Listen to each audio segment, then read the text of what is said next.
Today marks the first celebration of the National Press Freedom Day, but for many journalists all over the country, there's not much to celebrate about as they continue to face attacks and harassment. Mobile journalist Jacob Lazaro gives us the front seat to the story.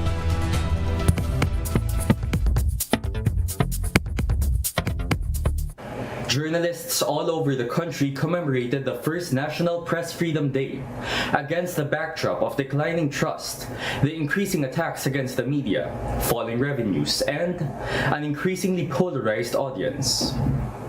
Before stepping down, former President Rodrigo Duterte signed RA 11699 into law, declaring August 30 as National Press Freedom Day.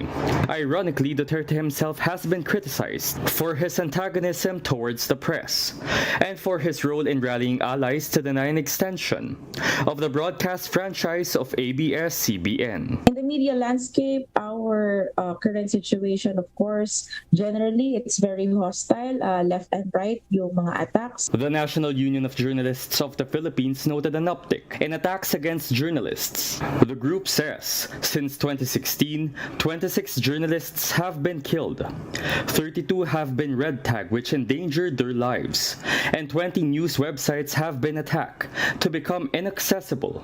NUJP also reported 56 libel and cyber libel cases against journalists, most filed by government officials. Majority of such harassments are experienced in the province, with female journalists having it far worse, with threats of rape.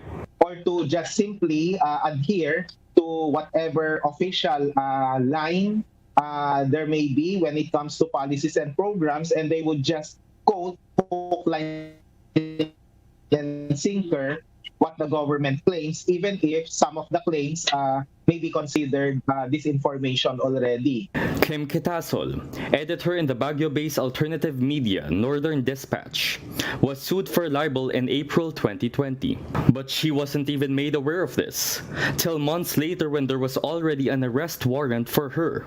Imagine how I felt when I realized that he could have just arrested me anywhere in all those press conferences that I have attended. Kitasol was never arrested though, and the case was dismissed this April.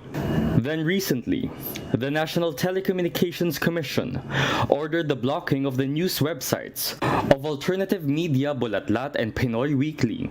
A QC court eventually lifted the blockage. Still, the fallout of the red tagging is still left. The trick really is to keep going and to keep fighting, and to keep pushing back. Journalism, the defense of discourse, and the defense of democracy will have to come from us as well. Mobile journalist Jacob Lazaro, we are One News.